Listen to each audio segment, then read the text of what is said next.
রবীন্দ্রনাথ ঠাকুরের ছোট গল্প দেনা পাওনা অবলম্বনে একই নামে সরকারি অনুদানে সিনেমা নির্মাণ করছেন সাদেক সিদ্দিকী।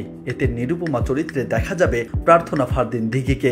নির্মাতা জানান, এর মধ্যে নিরুপমা চরিত্র অভিনয়ের জন্য চুক্তিবদ্ধ হয়েছেন দিঘি।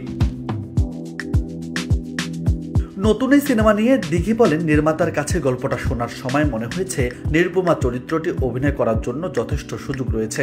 এছাড়াও রবীন্দ্রনাথ ঠাকুরের গল্প অবলম্বনে সিনেমাটি নির্মিত হবে। এখানেও একটা পরম আগ্রহ ও ভালো লাগা কাজ করছে।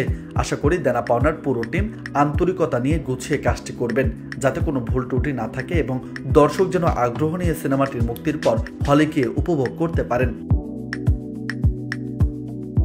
নির্মাতা সাদেক সিদ্দিকী বলেন, অনুদান পাওয়ার পর থেকে নিরুপমা চরিত্রটি নিয়ে দিঘির সঙ্গে কথা হচ্ছিল। চরিত্রটির জন্য দিঘিকে পারফেক্ট মনে হয়েছে বলেই তাকে নিয়ে কাজটি করতে যাচ্ছি।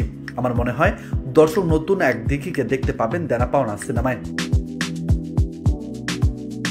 দেনা পাওনা চিত্ররূপ দিয়েছেন মিরন মহিউদ্দিন, চিত্রনাট্য করেছেন পরিচালক সাদেক সিদ্দিকী। দিঘিকে সর্বশেষ দেখা গেছে রেজাউর রহমানের 36-24-36 সিনেমায়। মুক্তির অপেক্ষা আছে দুই সিনেমা, প্রিয় প্রাক্তন ও জঙ্গলি। নিউজ ডেস্ক, বার্তা 24।